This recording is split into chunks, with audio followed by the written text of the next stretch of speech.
Jornalismo. Jornal Gente. Bandeirantes. Mas essa história de falar e depois vir para querer explicar ou para desmentir faz parte da insegurança que não é só jurídica no Brasil, não. É política também. O ministro da Economia, Paulo Guedes, recuou e pediu para que a democracia do Brasil seja exercida com responsabilidade. Ele até andou sugerindo aí o AI-5, né, aquele instrumento jurídico do regime militar, né, que instituiu, na verdade, a ditadura propriamente dita. Depois de palestra nos Estados Unidos, ele falou a jornalistas que não deveriam se assustar se alguém viesse a pedir o AI-5 diante de uma quebradeira nas ruas. Eles parece que ficam provocando, né? Falando da possibilidade de que o que está acontecendo aí em países vizinhos, no Chile, na Bolívia, possa vir aqui para o Brasil. E o ministro parece que mordeu essa isca. Ele se referia ao chamado do ex-presidente Lula, que no último dia 9 pediu para a população resistir, para lutar. E no acho fim que esse da foi o entrevista... erro. Hein? Não é, Zé? Eu acho que esse é que foi o erro do ministro, né? Ficar dando Não tinha nada pelota. que entrar nessa, né, Cláudio? Não tinha que entrar nessa, mas ele também não pregou o AI-5, não. O que ele disse, ó, do mesmo jeito que... Não que estranhe se que o alguém... Exatamente, que do mesmo jeito que o ex-presidente tenta tocar fogo no país, eles não estranhem se alguém começar a falar em AI-5, sabe? As pessoas aqui no Brasil, ninguém pode mencionar essa expressão AI-5, que vira uma histeria generalizada, parece piada de assombração, é impressionante isso. Mas não As favas com os justificativa, escrúpulos, né? Foi assim que o ministro Jarbas Passarinho, né, que Jarbas fazia Passarinho, parte daquele bem lembrado. conselho, né? Eu acho que não sem justificativa, as pessoas se incomodam com a situação, com a citação. Com a a isso, citação, ela, né? ela é comum nesse governo, né? Ela é frequente. Vamos nos lembrar que a citação que causou mais rumor antes dessa, feita pelo ministro da Economia Paulo Guedes, foi do deputado Eduardo Bolsonaro, ainda antes do Lula sair da cadeia. O Lula estava na cadeia, então agora o Lula que... Bom, vamos voltar ao dia em que o ex-presidente Lula foi preso, dia 7 de abril do ano passado. Vocês se lembram que ele convocou, inclusive, o exército do Stedley para resistir ao que ele havia chamado de golpe do ex-presidente Michel Temer, para resistir à prisão dele, que ele era uma ideia, não era uma pessoa. Não houve ninguém na rua reclamando sobre a prisão do ex-presidente Lula. Durante o impeachment da ex-presidente Dilma Rousseff, muita gente dizia, inclusive, que os médicos cubanos que vieram ao Brasil poderiam ajudar o MST, sei lá mais quem, a organizar uma espécie de resistência. Pois bem, a ex-presidente Dilma Rousseff desceu a rampa do Planalto depois do processo de impeachment, entregou o cargo ao Michel Temer e foi embora para casa. Não houve nenhuma espécie de manifestação violenta a partir daquele momento ali, até agora. Antes ainda do ex-presidente Lula sair da cadeia, já de maneira bastante assanhada, o deputado Eduardo Bolsonaro veio falar em AI-5. Aí vem o general Heleno e diz, olha, precisa estudar como fazer. Aí depois, não foi isso que eu quis dizer. Aí vem o ministro da Economia, Paulo Guedes, e de novo fala em AI-5. Esqueçam isso. Esqueçam. É simples. Mas foi diferente. Quer não né, causar Rafael? polêmica? Deixa pra lá, fala de outra coisa, fala de alta do dólar, falta de taxa de juros, fala de emprego, né? 12 milhões de desempregados. E tem outra, se houver manifestações, como já aconteceu em 2013, manifestações violentas, com gente ferida. Eu me lembro de, naquela época, ter participado de um Roda Viva na TV Cultura, ao lado da repórter Juliana Valone, da Folha de São Paulo, na época. O olho dela parecia uma bola de tênis. Tinha tomado, você se lembra disso, né, Pedro? Sim. Numa das manifestações, uma bala de borracha no olho. Para quem não se lembra, foram manifestações violentas em São Paulo, com quebradeira, com quebra-quebra. Certamente não foram tão violentas quanto as do Chile, mas foram muito mais violentas do que qualquer manifestação com as quais a gente estava habituado aqui em São Paulo. Presidente da República, Dilma Rousseff, governador do estado, Geraldo Alckmin, prefeito da capital, Fernando Haddad. Foi difícil, foi duro, foi terrível em determinados momentos, mas as autoridades tiveram de lidar com aquelas manifestações com os instrumentos que existiam à mão ali. Quer dizer que manifestação agora contra o Bolsonaro chama o AI-5? E se chamar o AI-5 não é para achar tão ruim assim que... Não, pera um pouquinho. Mas o ministro não pregou isso, né, Rafael? Ele não disse isso. O que ele disse, olha, do mesmo modo que está lá o Lula pregando, enfim, tentando tocar fogo no país, Depois não reclame se alguém propuser a questão do AI-5. Ele não pregou o AI-5, ele não defendeu o AI-5. Ele mencionou. Agora, eu acho que, lá, diferentemente do Eduardo Bolsonaro, esse não, esse defendeu o AI-5, cometeu essa estupidez.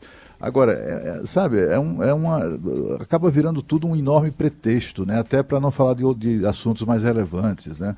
O ministro fica dando importância, o Lula solto, né? O próprio ex-presidente deve estar se dando conta que ele era muito mais relevante preso do que solto. Pelo menos ele preso estava dando entrevistas todos os dias para diversos veículos de comunicação nacionais e internacionais.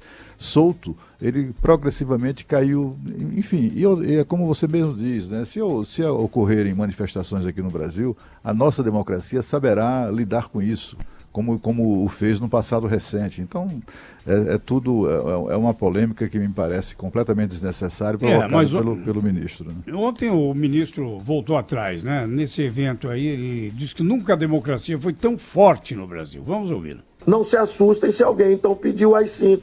Já não aconteceu uma vez? Ou foi diferente? Levando o povo para a rua para quebrar tudo. Isso é estúpido, é burro. Não está à altura da nossa tradição democrática. Nós construímos há 30 anos uma democracia extraordinária. Ela é resiliente, ela resistiu à hiperinflação, 2 hiperinflações, a maior recessão da história do Brasil. Então, para que nós vamos prestigiar vozes da discórdia? Gente que está fora de tom com o que está acontecendo no Brasil. É um líder importante, tudo bem, mas eu não quero dar esse tipo de resposta. É inconcebível. A democracia brasileira jamais admitiria. Mesmo que a esquerda pegue as armas, invada tudo, quebra tudo e derrube à força o Palácio Planalto, jamais apoiaria um AI-5. Isso é inconcebível. Não aceitaria jamais isso. Está satisfeito? Nossa, claro. Exagerou até, hein? Isso é uma ironia, ministro? O senhor está nos ironizando, por favor? Ministro, de forma alguma. Não está acontecendo nada. Está acontecendo que eu estou cansado de escutar, tentar fazer curva para sair do meu objetivo. O meu objetivo é simples, esclarecer você sobre a economia. Se transformar agora no AI-5 e não sei o quê. Exagerou até o ministro. Calma, menos, ministro.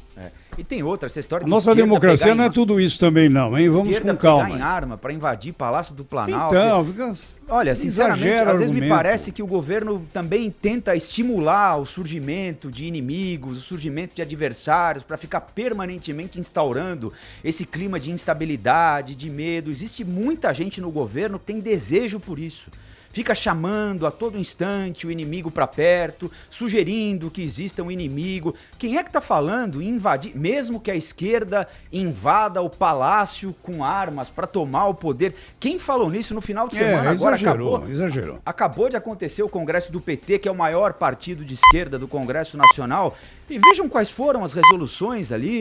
Sinceramente, essa intenção de ficar instaurando medo permanente em uma parte importante da população, de ficar sugerindo que existem inimigos imaginários que podem chegar para destruir o que está sendo construído em 10 meses, passa da bola, né? Thaís Herédia, muito bom dia. O mercado também não precisa de grande coisa para subir ou descer, né? Oi, Zé Paulo, bom dia para os meus colegas, para os nossos ouvintes. Olha, eu estou ouvindo aqui o debate de vocês, né, sobre o posicionamento do Paulo Guedes, e ele repetiu, né, a mesma fumaça, o mesmo ruído que ele causou quando ele voltou a falar da mulher do presidente francês Emmanuel Macron. A gente já tinha mudado de assunto, ele vai lá e retoma o assunto, e o desejo dele era de dizer, olha, o Brasil tem um debate mais importante do que falar se a mulher do Macron é bonita ou feia e tal, e vai lá e faz aquela piadinha de mau gosto. Agora ele faz a mesma coisa, quer dizer, ele estava numa discussão econômica e quem trouxe de novo o assunto do AI-5, que era uma pauta que já tinha deixado para trás, foi ele. Isso foi grave, isso levanta aí toda essa discussão da insegurança jurídica no Brasil, se a democracia está em jogo ou não. Por mais que a gente chegue à conclusão de que as instituições estão funcionando funcionando e de que esse risco não acontece, quem jogou gasolina na fogueira foi ele mesmo, né? Não foi nenhum outro personagem da liderança pública no Brasil, nem da liderança política. O mercado, ali não tem ninguém bobo, né? Não tem ninguém fazendo filantropia ou caridade. É uma troca de sinais constante, são decisões tomadas o tempo inteiro, durante o dia todo, e qualquer sinalização de brecha para mais ganho, eles vão se posicionar assim. Então, tem uma regrinha básica. Ministro de Economia, isso é no mundo inteiro, não fala de câmbio, não fala de juros, porque pode parecer uma determinação ou pode parecer um desejo ou uma mudança de política econômica do governo. Quando o ministro da Fazenda, e eu falei isso ontem, quando o ministro da Economia diz assim, olha, o Brasil vai conviver com um dólar mais alto porque os juros estão muito baixos. É verdade, ele tem toda a razão. O problema é que quando ele assume que o dólar vai ficar mais alto, e aí ele está assumindo ali que o preço da moeda americana tem relação com a taxa de juros, ele dá o seguinte sinal para o mercado: olha, pode testar o Banco Central aí, pode jogar a taxa um pouquinho mais para cima, porque a gente não se preocupa com isso. E foi o que o mercado fez. O que aconteceu ontem no mercado financeiro foi um descolamento da realidade. O preço do dólar ontem ficou descolado da realidade. E foi por isso que o Banco Central acabou entrando. Esse é outro debate importante. Quando que o Banco Central tem que intervir no mercado de câmbio? Ele tem que intervir quando há o que a gente chama de disfuncionalidade, ou seja, a formação do preço, ela não está ligada aos fundamentos. Quais são os fundamentos hoje? O fundamento hoje para a formação do preço do dólar é, primeiro, lá fora. O Banco Central americano não vai baixar os juros, então o capital fica lá porque corre menos risco, mesmo que ganhe menos rentabilidade. A guerra comercial tem gerado muita insegurança para a alocação de recursos no mundo inteiro. O Brasil não consegue escapar disso. As nossas causas internas aqui são o juro mais baixo, sim. Agora, para compensar o juro mais baixo, a gente teria que estar crescendo mais. Como a gente não tem a rentabilidade mais do juro e a economia também não está crescendo muito, como outros emergentes, como a Índia, por exemplo, que tem um juro baixo e que está crescendo mais, o capital também não vem. Isso faz com que o fluxo de dólares para o Brasil fique negativo. Então, formar o preço do dólar com este fundamento, com este argumento, mesmo que tenha uma pitada de insegurança jurídica, uma pitada de preocupação com a crise política, faz parte do jogo. Agora, o que aconteceu ontem não, foi um total descolamento, foi um ataque especulativo e por isso o Banco Central precisou entrar. O ministro da Economia, o Paulo Guedes, sabe tanto da delicadeza disso, sabe tanto da fragilidade do ministro se posicionar com relação a isso, que depois que ele falou, ele pediu off. Ele disse, olha, por favor, não bote na minha boca, porque ele sabe que ele ia formar preço no mercado. E ministro que forma preço no mercado é sempre para o lado negativo, é sempre para dar espaço e brecha para essa turma que fica esperando um dia para fazer uma operação que vai ganhar mais dinheiro. Foi isso que aconteceu ontem.